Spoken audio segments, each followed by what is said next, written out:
Hello everyone. मैं सबका welcome करना चाहती हूँ हमारे आज के कैंसर हीलिंग सर्कल टॉक्स में। मैं आप सभी को आज के सेशन की गाइडलाइंस बता देती हूँ। Healing circles are safe havens. They are built on a foundation of kindness and respect. Circle participants agree to listen with compassion and curiosity, honor each other's unique ways of healing, and don't presume to advise or fix or try to save each other. Hold all stories shared in the circle confidential. Trust each of us, we have the guidance we need within us, and we rely on the power of silence to access it. इसी के साथ मैं आप सभी लोगों को xenon को cancer care app के बारे में भी बताना चाहूंगी। आप लोगों को ये ऐप जरूर डाउनलोड करना चाहिए, क्योंकि यहाँ पे आप cancer survivors, cancer care givers, cancer patients and many different cancer experts like oncologist, nutritionist और कई लोगों से कनेक्ट कर सकते हैं, उनसे गाइडेंस ले सकते हैं, वो भी फ्री ऑफ कॉस्ट। मैं सभी लोगों को ये भी बताना चाहूंगी कि हमारा जो सेशन है वो मेनली हिंदी में होगा, जनरल इंग्लिश टर्म्स के साथ, ताकि ज्यादा से ज्यादा लोगों को समझ आ सके। एंड अगर आप लोग की कोई भी क्वेरीज है या आप लोग कुछ भी डिस्कस करना चाहते हैं, सो मैं आप लोगों से रिक्वेस्ट करूंगी कि आप लोग अपना हैंड रेज कर सकते हैं, एंड एक बार हमारे कन्वर्सेशन के बाद we will be discussing with you. Otherwise आप चैट बॉक्स पे भी लिख सकते हैं। एंड तो आज के हीलिंग सर्कल टॉक्स में हमारे साथ है हरतेज जी, जो कि एक हॉजकिंस लिम्फोमा वॉरियर है। मैं आप सभी को उनके बारे में थोड़ा इंट्रोडक्शन दे देती हूँ। Hardeep's cancer journey is a story of resilience, determination, and the power of positivity. Diagnosed with stage 3 Hodgkin's lymphoma, he initially delayed treatment, leading the cancer to progress to stage 4. However, through trust in medical professionals, a positive outlook, and lifestyle changes, Hardeep emerged as a survivor and now inspires others to conquer cancer. आज हम लोग जानेंगे हरतेज जी की journey के बारे में, उनकी learnings के बारे में, एंड ऑल्सो वो लोगों को इनकरेज करते हैं कि वो अपने डॉक्टर्स पे ट्रस्ट रखें, अपने ट्रीटमेंट पे भी ट्रस्ट रखें, उनको उनसे डरना नहीं चाहिए, ट्रीटमेंट लेना चाहिए और एक हेल्दी लाइफस्टाइल लीड करनी चाहिए। Very well said Hartej ji, and hi, how are you? I'm doing well, मैं ठीक हूँ। आप कैसे हो और आपके सब कोई कैसे है? ग्रेट ग्रेट, हम भी बिल्कुल ठीक हैं। Thank you so much for joining us today, and we can start ji.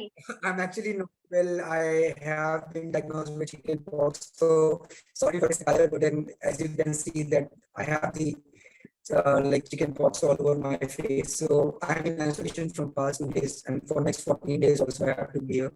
So apologies to be presentable like that, but then it is the best I could manage. So नहीं नहीं, no worries no worries, हम अच्छे से पूरा आपको देख भी पा रहे हैं, समझ भी पा रहे हैं। No worries, we can definitely start with the session. तो सबसे पहले मैं आपसे ये पूछना चाहती थी कि आप क्या आप अपने आप को इंट्रोड्यूस करना चाहेंगे, एंड आपकी जर्नी कैसे स्टार्ट हुई? मेरा नाम हरदीप भारदेश है। मैं रीवा मध्य प्रदेश को बिलोंग करता हूँ और पेशे से मैं एक वकील हूँ। मुझे कैंसर हॉटकिन लिम्फोमा 3rd स्टेज में डिटेक्ट हुआ था 2013 में, और उसके बाद मैंने 1 साल मेरा ट्रीटमेंट डिले किया, क्योंकि मैं कीमोथेरेपी से डरता था। मुझे लगता था कि कीमो ले लूंगा तो फिर आफ्टर लाइफ कीमो अच्छा नहीं रहेगा, तो मैंने 1 साल के लिए ऑल्टरनेटिव ट्रीटमेंट लिया। और हैविंग सेड दैट, मैं हमेशा बोलता हूँ कि किसी के लिए अगर ऑल्टरनेटिव ट्रीटमेंट काम कर रहा है, वेल एंड गुड, बट मुझे मेरे लिए काम नहीं किया, तो मैंने 1 साल तक डिले किया। और जब मैं अगले साल मैंने जब चेक किया तो मेरा बोन मैरो भी कैंसर मतलब उसमें था, और it was 4th stage, 4th BS। तभी मेरे पास कोई ऑप्शन नहीं था, rather just to go for chemotherapy, because अब अगर कीमोथेरेपी बचा सकती है तो बचाएगी, वरना चांसेस तो वैसे भी बचने के कम थे। तो इसलिए मैं सबसे बोलता हूँ कि the only thing which will cure you is allopathy. But having said that, I am very open to the fact that okay, there are people that who actually took another like mode of treatment and then they got cured. So well and good for them. But मेरे साथ वो काम नहीं हुआ। तो 2014 में मैंने मेरा ट्रीटमेंट स्टार्ट किया। मेरी कुछ 12 कीमोथेरेपीज हुई, और by December I was fine. Right right Hardeep ji. मैं आपसे पूछना चाहती थी कि आपको पहले से भी कोई इश्यूज थे, या कोई मेडिकल कंडीशन या कोई कोमोबिडिटी थी पहले से? नहीं, मुझे कुछ भी कभी भी नहीं था। और being the youngest kid of the lot, मतलब मैं तो वैसे ही बहुत पैम्पर्ड था, तो मुझे कभी कोई एज सच, जितना मैं रिकॉल करता हूँ, मुझे कभी कुछ नहीं हुआ। As I said, just said that मुझे चिकन पॉक्स हुआ, and usually I was surprise that doctor से मैंने बात की, उन्होंने बोला कि चिकन पॉक्स 40 इयर्स तक में भी हो सकता है, usually people get it in the childhood also. तो मुझे तो हमेशा बचा के ही रखा गया है, तो मुझे आज तक ऐसा कुछ भी याद नहीं आता है कि मेरे साथ कोई प्रॉब्लम रही हो। और ये मेरी लाइफ का सबसे पहला और गेस प्रॉब्लम आप बोल सकते हो कि मतलब ऐसा मेडिकल वे जो मुझे आया था 2013 में। और मेरी गलती की वजह से थोड़ा ज्यादा एक्सटेंड हुआ, अदरवाइज अगर मैंने ट्रीटमेंट पहले ले लिया होता तो शायद मैं और पहले ठीक हो जाता। राइट। सो आपने फिर एग्जैक्टली क्या क्या आपके पूरे ट्रीटमेंट्स चले हैं आपकी पूरी जर्नी में, लाइक हाँ, मेडिकल ट्रीटमेंट्स? तो शुरू से अगर बोलूं तो जैसा कि मैंने बोला 1 साल तक तो मैंने कुछ और ट्रीटमेंट किया, तो उस दौरान मैंने अपनी पढ़ाई खत्म की, मैंने बैंगलोर शिफ्ट हो गया, एमबीए करना शुरू कर दिया। लेकिन एक टाइम ऐसा आया जब मैं चल भी नहीं पा रहा था। Like if you see this is my leg, I used to walk like this. I remember जब मैंने के डिसाइड किया कि अब मैं मतलब ऑल्टरनेटिव ट्रीटमेंट छोड़ के एलोपैथी में शिफ्ट करूंगा। I was travelling by flight and जब airport security was seeing me walking like this, they stopped me and they check कि what happened to me. Obviously it can be fishy कि मैं क्या करके जा रहा हूँ, राइट? तो उनको मैंने जब बताया, मैंने मेरी रिपोर्ट दिखाई, तो they were kind enough to assist me till my seat. The point is that I was not even able to walk. तो जब मैंने मेरा ट्रीटमेंट शुरू किया, मैं ऑलरेडी बहुत लॉस में था, but I was blessed that मुझे बहुत अच्छा ट्रीटमेंट मिला मेरे doctor doctor Senthil Rajappa. He actually explain me everything. He was pretty blunt with me कि देखो तुम्हारे चांसेस 5 से 10% हैं बचने के, और तुम्हारी बॉडी काली हो जाएगी, there there are things which you might not like. मतलब तुम्हें सोने में प्रॉब्लम हो सकता है, तुम्हारा बॉडी काला हो सकता है, और तुम्हारे गम्स में बहुत प्रॉब्लम आ सकता है, बट ये सारी चीजें डिपेंड करता है आप किस तरह लेते हो। और आई थिंक मेरे डॉक्टर को ये चीज समझ में आई कि मैं भी उस चीज को इतना नेगेटिवली नहीं लूंगा, क्योंकि मैं ऑलरेडी बहुत कुछ पढ़ के बैठ चुका था। और कभी कभी बहुत ज्यादा पढ़ना भी गलत होता है, और कभी कभी थोड़ा बहुत जानना भी इम्पोर्टेंट होता है। और आई गेस मेरे भाई श्रोत ने बहुत हेल्प की मेरी इस दौरान। मतलब सारा रिसर्च एंड डेवलपमेंट कहते हैं R&D, ही डिड इट। हम मुझे वो खुद बताता रह गया, देखो तुम्हारे साथ ये हो सकता है, तुम्हें डरना नहीं है, और हमने भी वैसे ही लिया। और नॉट बिकॉज कि मैं आज ठीक हो गया हूँ इसलिए मैं कुछ बड़ी बातें बोल रहा हूँ, लेकिन सच बोलूँ तो जब ट्रीटमेंट चल रहा था तो मुझसे बड़ा नेगेटिव इंसान कोई था नहीं। लेकिन एट द सेम टाइम मैं ये भी कह रहा हूँ कि मैंने कभी इस चीज को डर के नहीं ली। नेगेटिव कहने का मतलब ये है कि मुझे ऐसा लगता था कि अरे यार अभी मैं आगे क्या करूं, ये मेरी नेगेटिविटी थी। लेकिन पॉजिटिविटी ये थी कि जो कुछ भी चल रहा था मैं उससे से डर नहीं रहा था। तो 22-23 साल के इंसान के लिए ये सारी चीजें बहुत इंपॉर्टेंट होती है कि वो कैसा दिखेगा, उसे जॉब मिलेगा या नहीं मिलेगा। तो ये सारी जो चीजें हैं मुझे बहुत परेशान कर रही थी मेरे ट्रीटमेंट के दौरान। लेकिन जो ट्रीटमेंट की परेशानी है वो मुझे बिल्कुल भी परेशान नहीं कर रही थी, क्योंकि मुझे ऐसा लग रहा था कि मुझे मालूम है कि ये सारी जो प्रॉब्लम्स आ रही है ये टेम्परेरी है। अगर आज मुझे दर्द हो रहा है कीमो लेने से तो वो सिर्फ 6 महीने तक ही है, या ज्यादा से ज्यादा जब मेरी आखिरी कीमो होगी तो उसके कुछ दिनों बाद तक रहेगा। लेकिन धीरे धीरे वो सब कुछ चला जाएगा। Right right. ये बिल्कुल सही बात बोली आपने। लोगों को ये जानना बहुत इम्पोर्टेंट है दैट पहली बात तो सबको ऐसा नहीं है कि सबको सेम साइड इफेक्ट्स होते हैं, सबको अलग होते हैं। कुछ लोगों को काफी ज्यादा होते हैं पर कुछ लोगों को काफी कम भी साइड इफेक्ट्स होते हैं। तो लोगों को उससे डरना नहीं चाहिए। अब उस पर नॉलेज जरूर गेन कर सकते हैं, डॉक्टर से बात कर सकते हैं कि कैसे उन्हें मैनेज करना है। एंड आपने बहुत सही बात बोली कि ये सब टेम्परेरी है। तो ये अभी आपको टेम्पररी रहेंगे साइड इफेक्ट्स, बट एटलीस्ट वो ट्रीटमेंट पूरा हो जाएगा तो बाद में आपको कोई इशू नहीं आएगा। सो ये काफी सही बात बोली। एंड इसी के रिगार्डिंग मैं पूछना चाहती थी कि आपने लाइक जितने भी मेडिकल ट्रीटमेंट किए देन आपको क्या साइड इफेक्ट्स हुए एंड कैसे आपने उनको मैनेज किया? तो before chemotherapy side effect as such कभी कुछ समझ नहीं पाया, लेकिन जाहिर सी बात है बाल टूट रहे थे, और there was time when I used to vomit all the time. मुझे मेरे सोने का कोई टाइम नहीं रह गया था। तो इसको हम नहीं कनेक्ट कर सकते कि ऐसा क्यों हो रहा था, क्या हो रहा था। लेकिन जब ट्रीटमेंट में हम आ गए उसके बाद जो चीजें शुरू हुई वो ऑब्वियसली हमने पढ़ भी रखी थी, और वो चीजें हमें डॉक्टर ने बता भी रखी थी। तो फॉर एग्जाम्पल डिजीनेस रहता था, लाइक यू, मुझे ऐसा लगता था कि मैं हर समय नशे में हूँ एटलीस्ट 2-3 दिन तो फॉर श्योर। लेकिन अगर आज मैंने कीमो ली है तो नेक्स्ट 3 दिन तो मुझे कुछ होश ही नहीं रहता था कि मैं क्या कर रहा हूँ। तो इनफैक्ट मुझे मेरे वॉशरूम तक भी मेरे भाई मुझे लेके जाता था। मैं कभी मतलब ये सारे कॉम्प्लिकेशन हो रखे थे कि गेट नहीं बंद करेंगे ना ही कोई बाहर अंदर आएगा, गेट से खुला रहेगा। क्योंकि कई बार ऐसा हुआ है कि मुझे वॉशरूम से एक जनरली जो वेंटिलेशन होता है उसकी हवा लगी और मैं बहुत ठंडी के मारे कांपने लगा। तो घर वालों ने ये डिसाइड किया कि वॉशरूम कभी हम लॉक नहीं करेंगे, वो जा रहा है उसे जाने दो, it will be just just सिर्फ दरवाजा बंद रहेगा, ऐसे लॉक नहीं करेंगे। तो ये चीजें थी। फिर मुझे वॉमिट ऑलमोस्ट मतलब 3-4 दिन तक तो मुझे वॉमिट का बिल्कुल कोई हिसाब ही नहीं होता था, मैं कुछ भी इंटेक रख ही नहीं पाता था। देन मेरे गम्स में बहुत सारा प्रॉब्लम आ गया था, तो like that's to bleed and I mean I had never had any oral issues before chemo, but उस टाइम पे यार आ गया था।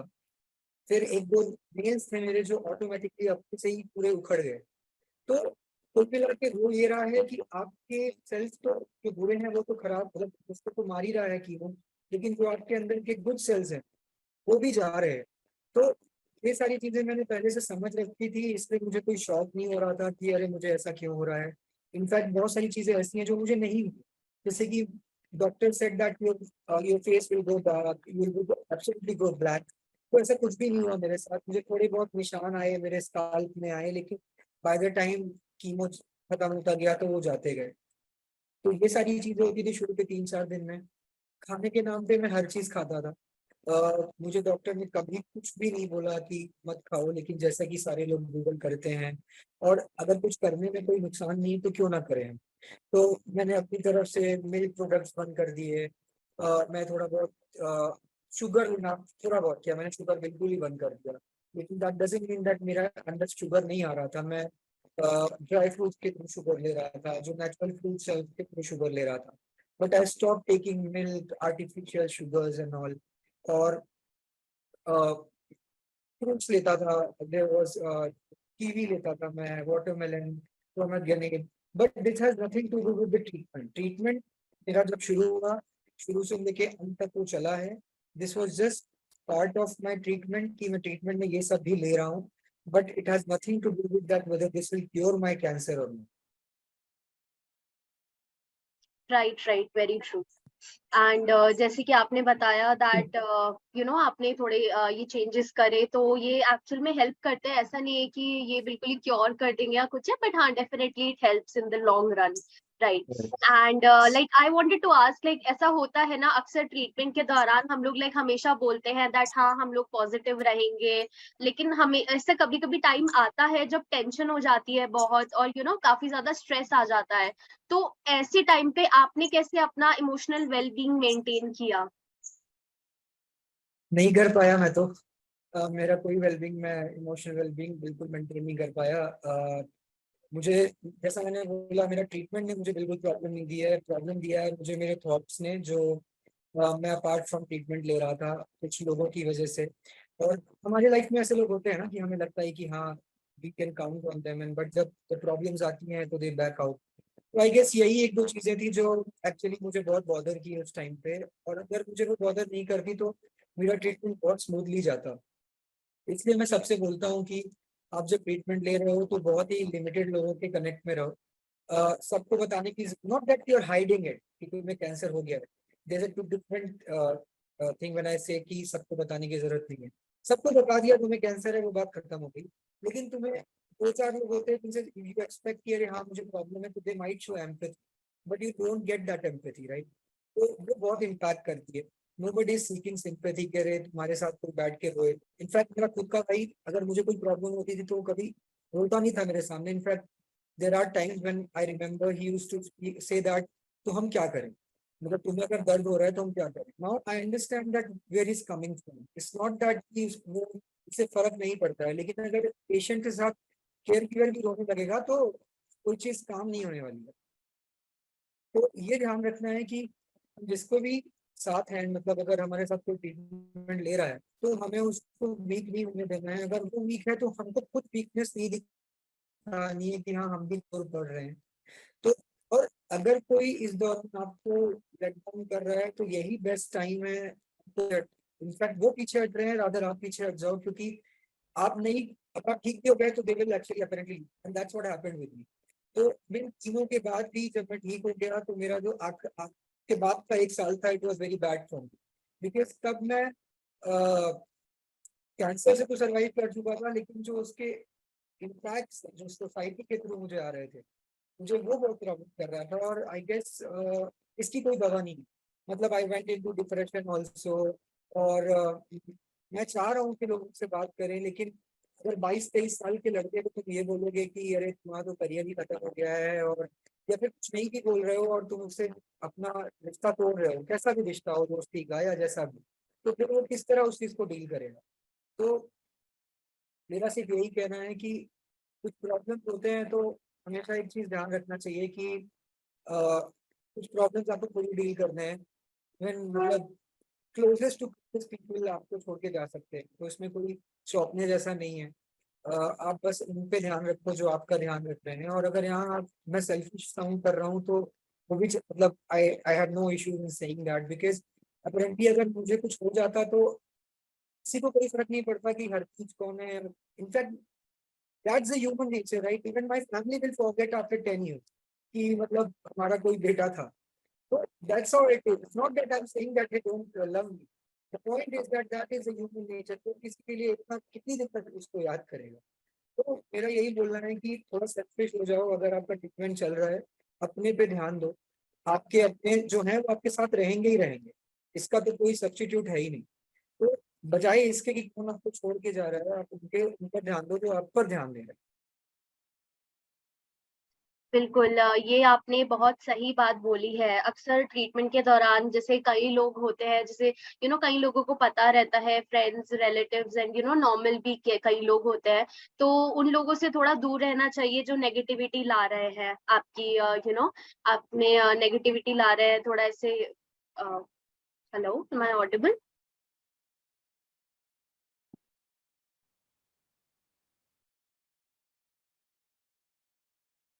Bhagyashree. Hello, am I audible? Yes, now you're audible. Hi, I think there was some network issue. Right, हाँ। Right. So मैं ये बोल रही थी दैट आपने काफी अच्छी बात बोली है। जो लोग आपकी लाइफ में नेगेटिविटी ला रहे हैं, पॉजिटिव, उनसे पॉजिटिविटी नहीं आ रही है, या वो ऐसी चीजें बोल रहे हैं जो आपको डिस्टर्बिंग लग रही है, सो डेफिनेटली उनसे डिस्टेंस मेंटेन करना चाहिए। It is very very important. तो पॉजिटिव लोग हैं, जो आपकी खुद की फैमिली है, जो आपको एक्चुअल हेल्प कर रहे हैं, उन्हीं के साथ ज्यादा टाइम स्पेंड करना चाहिए। So it's very very true जो आपने अभी बताया है। राइट। सो मैं आपसे ये भी पूछना चाहती थी कि कौन सी लर्निंग्स आप शेयर करना चाहोगे?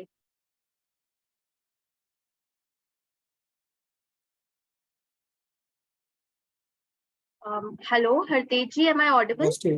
Yeah. Yes, we जी। lost you again. और Uh, जस्ट अ सेकेंड ना, I just check my wifi. Yeah it is fine now. So sure. मैं आपसे यही पूछना चाहती थी कि आप क्या लर्निंग शेयर करना चाहोगे और लोगों के साथ, आपकी top 3 learnings. Top three learnings. पहली तो कि सब कुछ टेम्परेरी है। Mean even the treatment, the pain, जो कुछ भी चल रहा है, इवन अच्छा समय भी टेम्परेरी है। तो जो बुरा है वो भी टेम्परेरी है। अगर हमको डॉक्टर ने बोला है कि 6 महीने का ट्रीटमेंट लेना है, तो हमें वो लेके, जो भी दर्द मिल रहा है वो लेके उसको खत्म कर देना चाहिए। और by the time this treatment gets over you will be fine. तो पहली चीज ये। दूसरी, अपनी हेल्थ को सबसे बड़ी प्रायोरिटी करना चाहिए। आई मीन आई स्टिल, मैं बोल रहा हूँ शायद मैं उसको फॉलो नहीं कर पाया अभी पिछले 3 दिन पहले, क्योंकि जब मुझे लगा कि मुझे कोई प्रॉब्लम हो रहा है मेरी स्किन पे, I should have gone immediately to the doctor. But that's not how life works. We are employees, we work. Although मुझे मेरे ऑफिस से कोई प्रॉब्लम नहीं हुआ, but I should have initiated by my own कि हाँ मैं मुझे पहले डे 1 पे ही चला जाना चाहिए। तो क्या करते हैं, हमें कोई प्रॉब्लम होती है तो 1-2 दिन तो हम खुद ही मेरे अपने डॉक्टर बनते हैं कि ठीक है हम देखेंगे। और मुझे लगता है कि कभी कभी सही भी है, कभी कभी गलत भी है। मतलब मुझे कैसे पता चलेगा कि मुझे कोई प्रॉब्लम आ रही है, राइट? मुझे कुछ स्टेज में दिखा तो 1-2 दिन मुझे समझने में लगेगा कि हाँ कुछ हुआ है, तब तो मैं तीसरे दिन खुद से जाऊंगा। तो दूसरी चीज यही है कि मतलब आई डोंट नो कितना प्रैक्टिकल है ये, बट जब भी कोई प्रॉब्लम हो तो हमें तुरंत डॉक्टर के पास जाना चाहिए। और तीसरी चीज की, हमें नेगेटिविटी से दूर रहना चाहिए। मतलब आज की डेट में मुझे पता है कि मुझे अगर कोई थोड़ी सी भी हैम्पर करता है, मेरी थोड़ी सी भी लाइक शांति भंग करता है, तो I just cut them out irrespective of कौन। तो when I say that I mean it. I mean वो कुछ भी हो सकता है। मैंने बीच में कुछ महीनों पहले, साल भर पहले एक पर्टिकुलर जगह पे ज्वाइन किया था कुछ 3-4 महीने के लिए, और मुझे वो रियलाइज हो गया डे 1 की this place is not for me.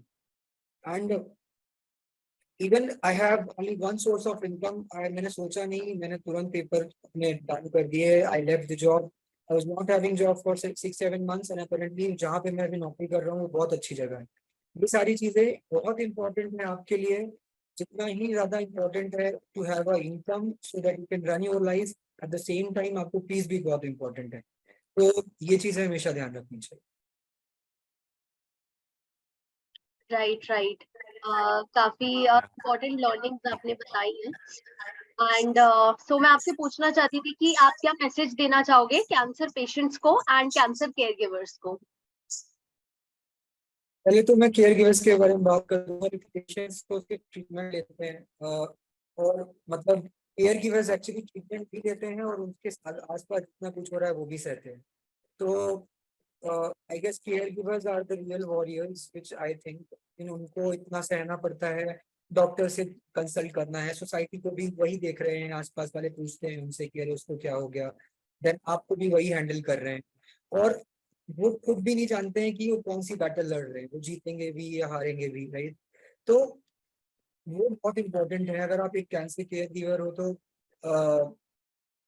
I guess आप सच में एक वॉरियर ही हो। हम लोग को काफी हवा में बोला जाता है कि अरे वो कैंसर वॉरियर है, उसने कैंसर से जंग लड़ ली, ये वो कर लिया, बट अपेरेंटली हम कुछ करते नहीं है। हम तो सिर्फ ट्रीटमेंट लेके एक नशे में पड़े रहते हैं 2-4 दिन, और उसके बाद अगर ठीक हो गए तो फिर 15 दिन बाद फिर से कीमो ले रहे हैं, यही हम कर रहे हैं।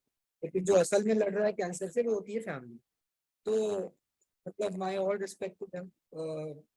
मैं मतलब मेरे घर वालों ने जितना मेरे लिए किया है, मैं तो उसका 1% भी शायद वो चाहेंगे भी नहीं कि उनके लिए कभी कुछ करके दूं, लेकिन इन जनरल कह रहा हूँ कि I don't think I will be able to pay back that in respect of what more it is.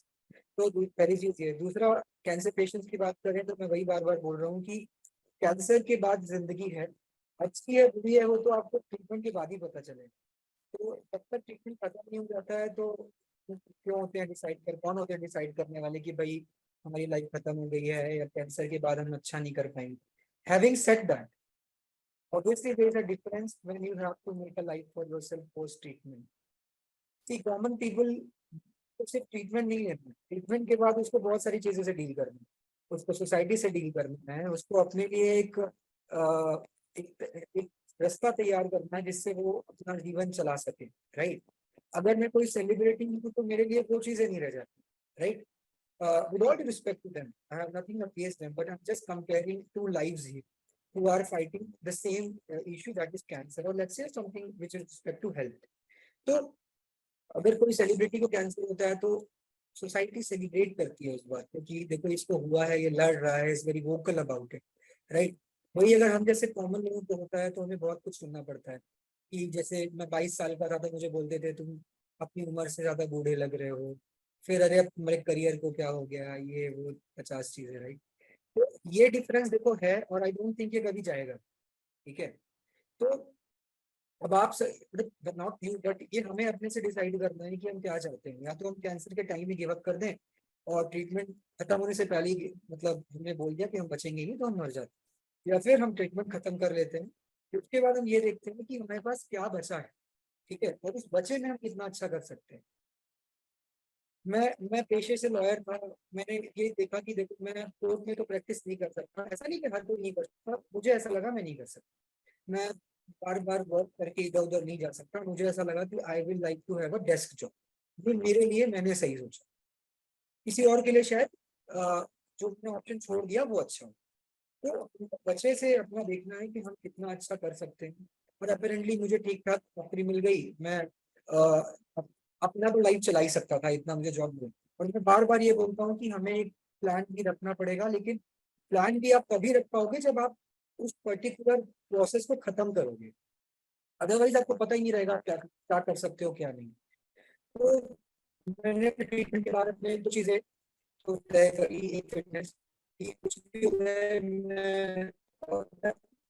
मैं ये नहीं करूँगी आप 2 घंटे जिम में जाओ, बस जिम करो, बिना ही योगा करो, तो कुछ भी करो ऐसा जिससे आप हेल्दी बने रहो, right.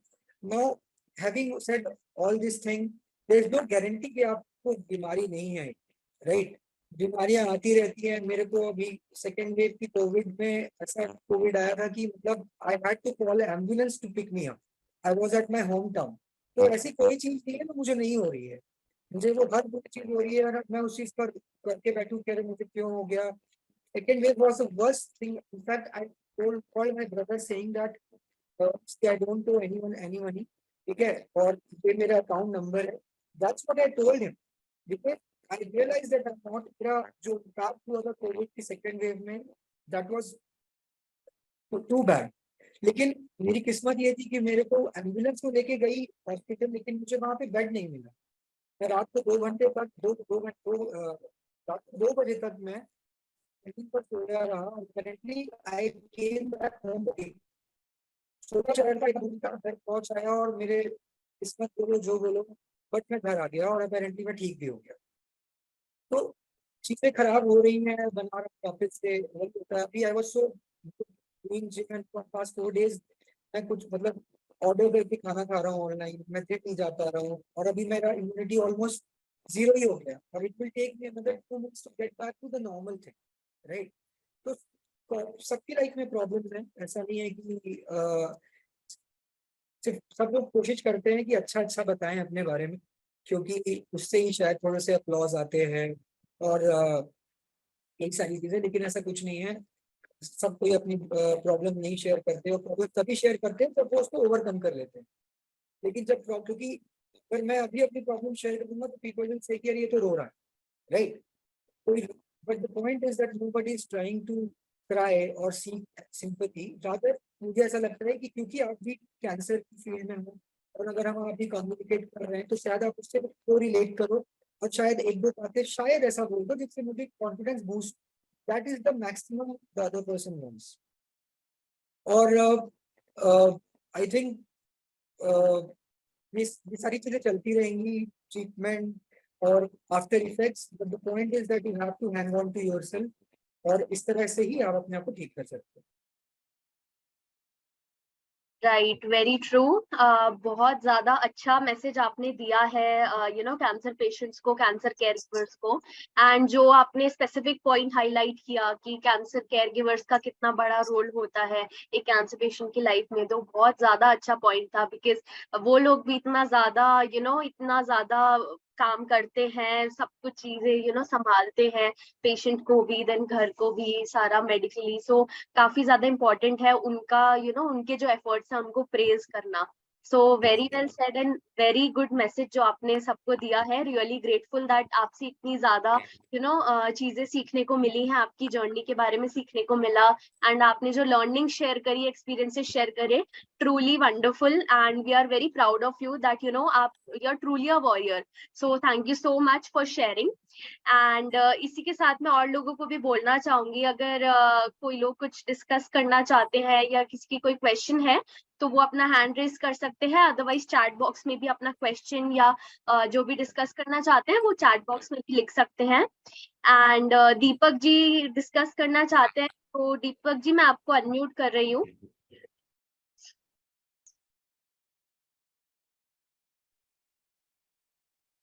Good evening, Patel. How are you? Hello. I'm good, sir. Yeah, I'm good, sir. I can hear you, Do you sir. listen me? Yeah. Hello. जी दीपक जी, हाँ अब हम आपको सुन पा रहे हैं। हेलो दीपक जी, हाँ मेरा आवाज तो आ रहा है, मैं आपको तो आवाज आ रहा है लेकिन हाँ शायद जी, भरते तो नहीं आ सर आ रहा है, आपको सुन पा रहे हैं? हाँ जी, सुन पा रहे हैं ना? जी सर। मेरे को ये पूछना था, आपको मालूम कैसे पड़ा था सबसे पहले ये चीज का? ओके सर, तो मुझे राइट साइड पे एक स्वेलिंग थी मेरे नेक पे, as you can see। हाँ हाँ इनिशियली ये बहुत पहले से थी, लेकिन एक साल बाद मुझे ये महसूस हुआ कि मुझे कुछ स्वेलिंग है। तो जब मैंने स्वेलिंग की कुछ FNAC करवाई, फाइन नीडल टेस्ट होता है, स्क्रिप्शन टेस्ट, तो हाँ वो चार that is known. Sorry sir, I am आपने रियली FNAC सॉरी। करवाया स्टार्टिंग में? आई डोंट नो कि आपको नहीं नहीं हाँ, बताइए बताइए। हाँ FNAC जी करवाया। सर। तो मैंने कुछ 4 FMSC कराई सर, कुछ भी पता नहीं चला मुझे, और साल भर तक तो मेरा एक मतलब इवन ऑल्टरनेटिव ट्रीटमेंट भी नहीं चला। तो कुछ भी डॉक्टर जो मुझे प्रिस्क्राइब कर रहे थे वो मैं खा रहा था, लेकिन तब मुझे कुछ भी नहीं मालूम था कि it is having anything related to cancer. फिर एक साल हाँ। बाद जब मैंने बायोप्सी कराई तब मुझे पता चला कि मेरा 3rd स्टेज ऑफ हॉटकिन लिम्फोमा। तो डॉक्टर ने तभी क्या बोला था आपको, क्या बताया था? सर कभी बायोप्सी के पहले, हाँ। के पहले या बाद? कुछ भी नहीं सर। मैं इनफैक्ट ये थोड़ा बहुत गलत फेज था, मैं कॉलेज में था और मुझे एक ही डॉक्टर 3-4 जगह घुमाता रह गया, वो अलग अलग जगह बैठता था, and I actually didn't like this. And I always tell to the people कि एटलीस्ट हमें मॉरली भी थोड़ा करेक्ट होना चाहिए। मैं एक डॉक्टर को विजिट कर रहा हूँ और वही डॉक्टर मुझे किसी और जगह पे एक FMC के लिए बुला रहा था। तो सेम दैट कि मैं एक स्टूडेंट हूँ, मैं इधर से उधर भाग रहा हूँ और अपेरेंटली कुछ निकला नहीं। तो पॉइंट ये है कि एक साल तक मैं सिर्फ FMC कराता रहा, मतलब एक ही डॉक्टर से अलग अलग जगह जाके जाके और कुछ डायग्नोस नहीं हुआ।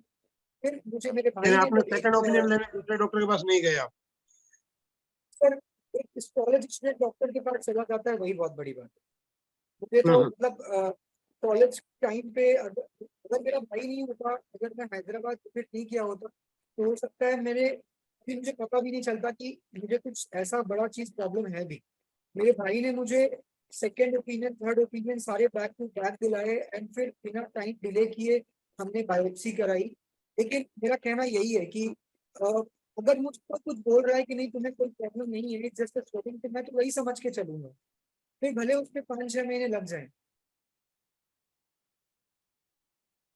बराबर। तो आपने अभी केमो किया, उसके बाद में क्या किया था? सर कुछ भी नहीं, मतलब मेरा कैंसर का ट्रीटमेंट सिर्फ एक ही हुआ है, ABVD, जिसमें मेरी 6 साइकिल्स हुई थी, 12 कीमोथेरेपी हाँ हाँ। 2014 में। उसके बाद से मैं कभी भी किसी मेडिकेशन, कोई ओरल कीमो नहीं। Very good, Congress. 2014 से आपके बाद, उसके बाद में कुछ अब NED ही है? हाँ, with respect to cancer I had no medicine post 2014। Very good.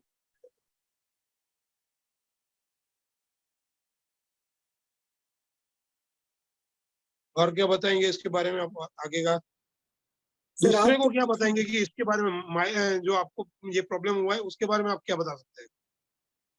I think see apart from disease, तो सबको ही आज एक तो पहली बार उन्हें ज्यादा, तो मैं वही बोलता हूँ सबको कि इससे डॉक्टर ही नहीं करनी चाहिए। जब कोई प्रॉब्लम आती है तो हमें डॉक्टर्स को विजिट करना चाहिए और ओपिनियंस लेना चाहिए।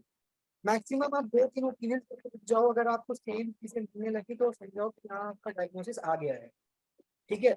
और ट्रीटमेंट के बारे में ज्यादा सोचना नहीं चाहिए। ट्रीटमेंट अगर हमें डॉक्टर ने कुछ प्रिस्क्राइब किया है, हमें कुछ डाउट है, तो हमें हमारे डॉक्टर से पूछना चाहिए। और बराबर। एक बार अगर हमें कुछ समझ नहीं आता तो एक सेकंड ओपिनियन भी ले सकते हैं, लेकिन उसके बाद हमें इसमें स्टिक रहना चाहिए।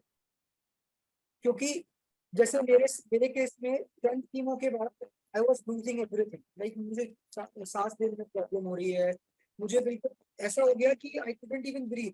तो मैं मेरे डॉक्टर के पास गया मुझे बोलने कि देखो मेरा पेट CT में कैंसर क्लियर आ गया था। तो मैंने डॉक्टर से पूछा कि क्या आप हम रोक सकते हैं, तो मैं डॉक्टर से I will not allow you to do it, which was actually right because it's a course। अगर आपको 12 कीमो शेड्यूल की गई है तो आपको लेना पड़ेगा, इवन अगर आपका 7वें 8वें कीमो में आप कैंसर फ्री हो गए, तो भले आपको लग रहा है आप कीमो कंप्लीट नहीं कर पाओगे, लेकिन आपको करनी पड़ेगी क्योंकि ये कोर्स है। आप एक दिन, परफेक्ट। बीच में से जो ट्रीटमेंट है अधूरा छोड़ना नहीं है आपको। करेक्ट करेक्ट ये डिसीज में ये मेन चीज है आपको कि बीच में से आपको छोड़ना नहीं है। करेक्ट। इवन आप कैंसर फ्री हो गए हो, आपका पेट CT ने बोल दिया आप ठीक हो गए हो, लेकिन आपका जो कोर्स है ट्रीटमेंट का वो आपको लेना बहुत जरूरी है।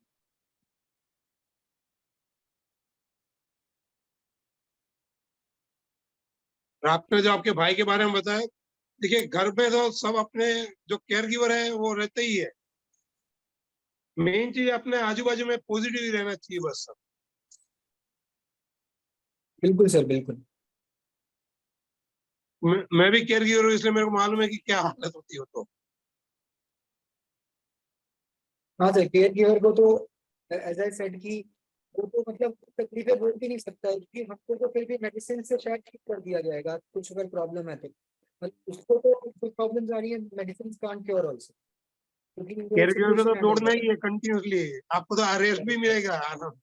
हम लोग तो रेस्ट कर नहीं सकते, हमारा दौड़ना ही दौड़ना है भाई। इसको यहाँ ट्रीटमेंट बिल्कुल बराबर सही, नहीं मिल रही तो दूसरे डॉक्टर भी एक बार सेकंड ओपिनियन ले लो, तीसरे के पास एक ओपिनियन ले लो, ये सब करना पड़ता है। बिल्कुल सर। हमारे ग्रुप में है मिस्टर मेहुल व्यास, आज शायद है अपने आए हुए हैं, जी सर, मैं उन्हें जानता हूँ। वो भी काफी हेल्प मैं- कर रहे हैं सबको। जी जी, मैं और मेहुल भाई, मतलब मैं उनको मेहुल भैया बुलाता हूँ, पर मतलब क्योंकि हम ऐसे लोग सब जो कांटेक्ट। पहले एक ग्रुप जी में थे, जी, योद्धास करके एक ग्रुप में थे। राहुल भैया के, आगे देखो, अब आगे मेहुल सामने।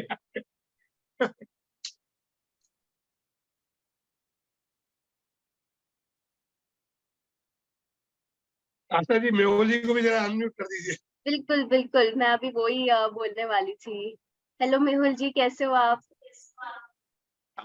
प्रोग्राम उसको सुनने हैं। Arpej is a very,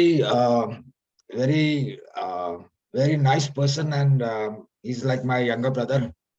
और हम I मतलब I get a lot of inspiration from him also, मतलब वाकई में। और जो भी वो, apart from being a cancer survivor, he does a lot of other work. He उसका खुद का फाउंडेशन है, he goes out to help people out of the way.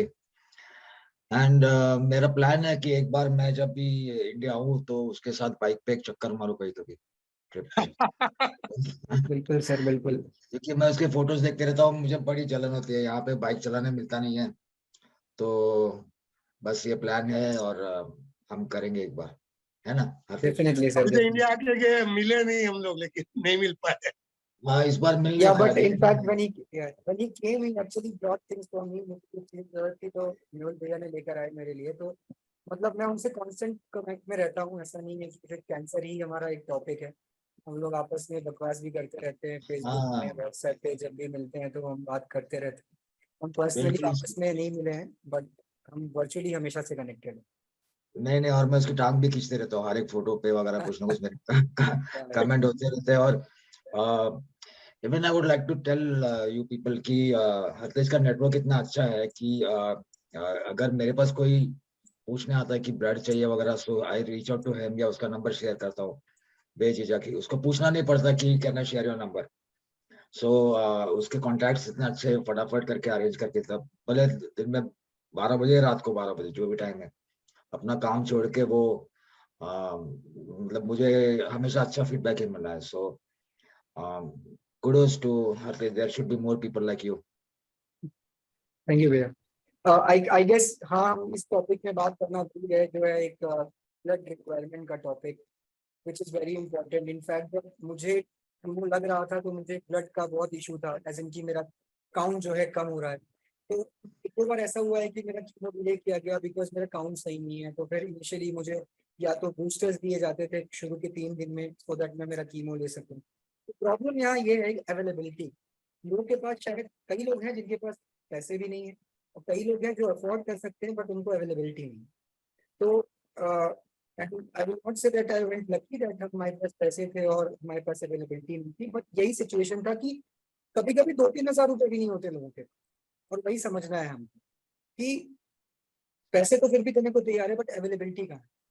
तो भी हमारा ये मोटो है कि हम चाहते हैं कि कभी भी किसी को ब्लड रिक्वायरमेंट हो तो हम उसे वो प्रोवाइड कर सके बिना किसी मनी के इन्वॉल्वमेंट के, और वही हम करते हैं। फॉर एग्जाम्पल, लेट्स से अगर आज मुझे कोई रिक्वायरमेंट आती है बी पॉजिटिव की, और अब मैं आप सबको जानता हूँ और हम कनेक्टेड है, तो let's say I forward a message to you that be positive in Hyderabad. No, अगर आपका नहीं भी है बी पॉजिटिव तो आप किसी को जानते होगे, या फिर आप व्हाट्सएप के स्टेटस में डालोगे तो कोई ना कोई जाएगा हेल्प करने। और इसी तरह हो रहा है पिछले 8 सालों से, और अभी तक टचवुड ऐसा कभी प्रॉब्लम नहीं है कि हमने कोई रिक्वायरमेंट रेज की हो और वो नहीं फुलफिल हुई हो। इसलिए डिले हो सकता है बिकॉज अगर मुझे ही बोल दो बी पॉजिटिव तो मैं बी पॉजिटिव होकर भी नहीं दूंगा, because it's recommended that I should not donate blood, and that I had blood cancer. I mean, Hodgkin's lymphoma is a kind of blood cancer, so I will not donate obviously. But that's how it helps. और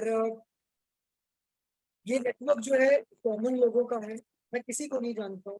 मैं बहुत, अगर मैं तो अगर 100 लोग हैं उसमें से मैं शायद 20 लोग को जानता हूँ और बाकी 80 लोग वो हैं जो उन 20 लोगों के कांटेक्ट में है, राइट?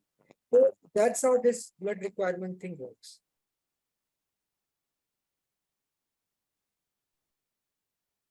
Right, very true. बहुत अच्छा इनिशिएटिव है आपका। जैसे कि अभी मेहुल जी ने भी बताया कि आप इतना हेल्प करते हो, सबको इतना गाइड करते हो। So really very thankful that ऐसे पता चलता है डेफिनेटली। एंड अगर किसी को भी कोई हेल्प भी चाहिए होगी, so I would definitely tell everybody to reach out. So yeah, thank you so much, it's a great initiative. Thank you. Doctor, you are from which place? Sorry sir, You are from which place? my hometown is Rewa Madhya Pradesh. नहीं, आप कहाँ से हैं? हाँ, रीवा मध्य प्रदेश। आवाज cut रहा है।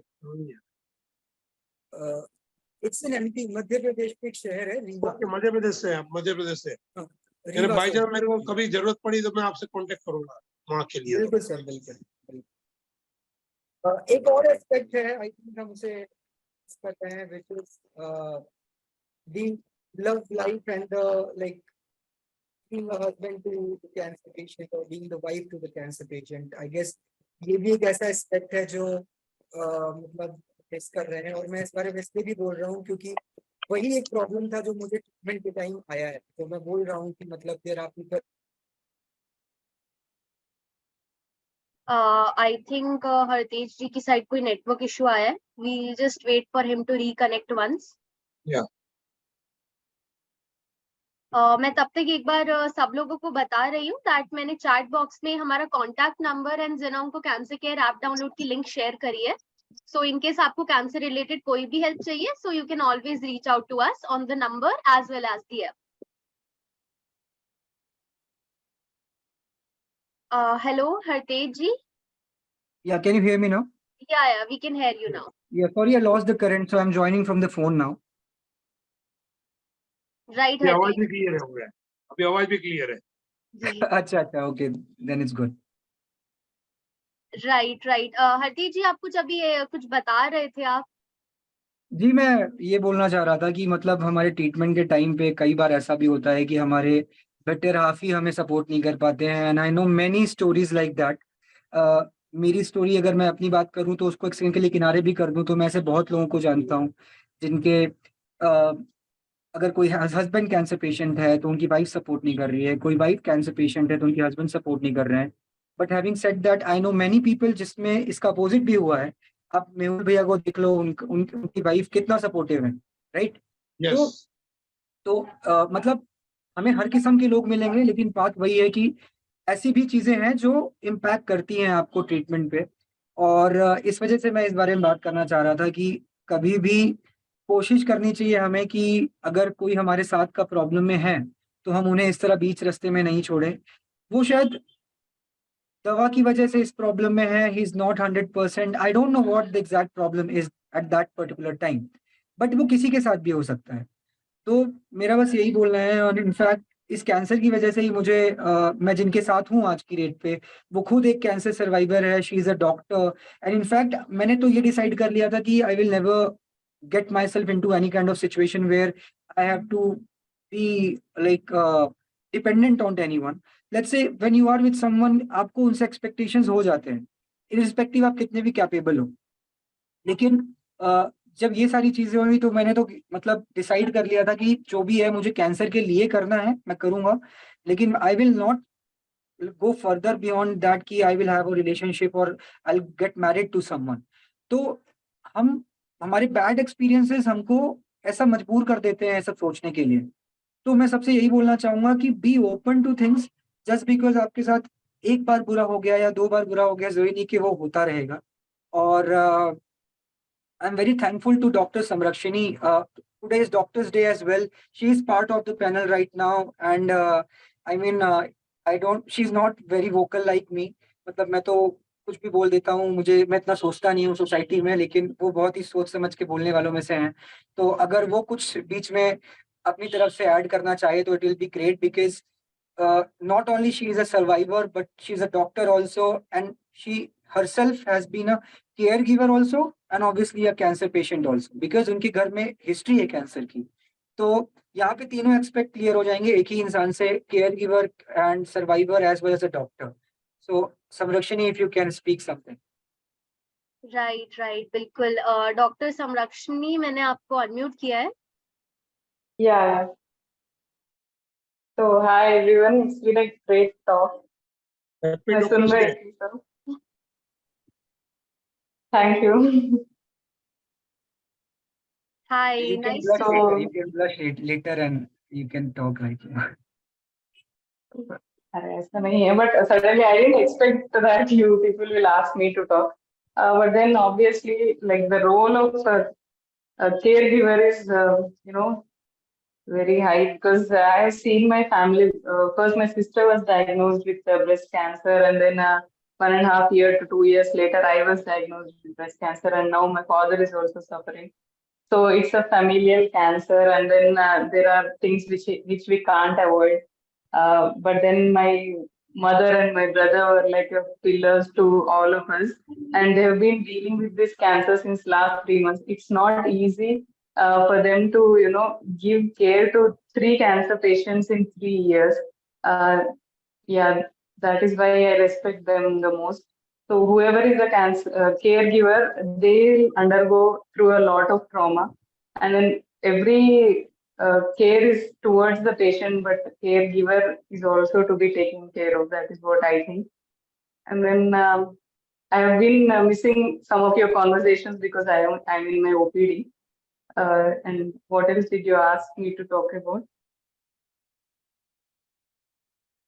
No, just that's it. I mean, I just wanted you to speak about caregivers, being a cancer patient, and everything. So I guess that's what I wanted to hear from you.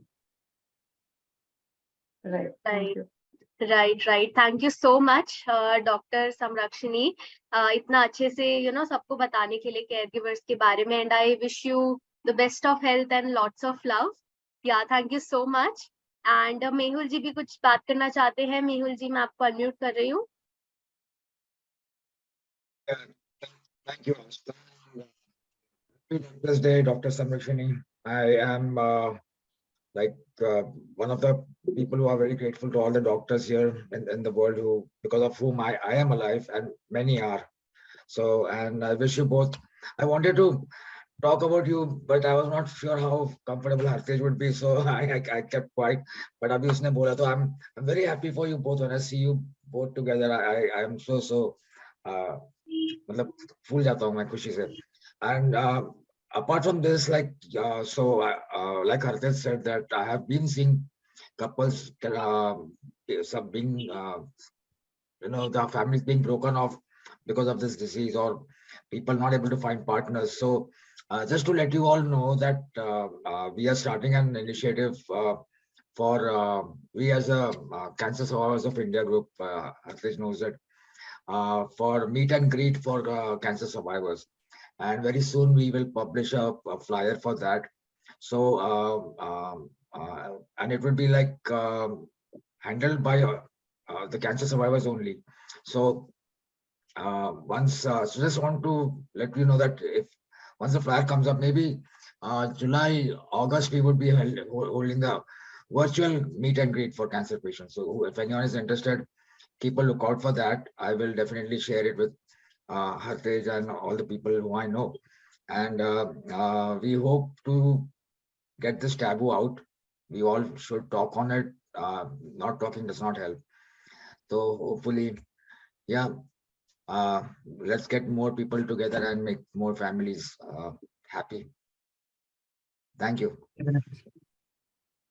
Right. Thank you so much, Mehul ji. It's a great initiative, and we all are looking forward to more information about the same. Yeah, thank you so much. Right. So thank you so much once again, everybody. Hartej ji, Dr. Samrakshini, Mehul ji, Deepak ji, and बाकी लोगों को भी thank you so much for attending today's session. And once again thank you so much Hartej ji, आपने इतनी ज़्यादा चीजें share करी है, इतना ज़्यादा insightful session रहा है. And I wish the best of health to everybody. And thank you so much once again. Have a good day. Thank you. Bye. Thank you, everyone. Yeah, thank you. Bye, everyone.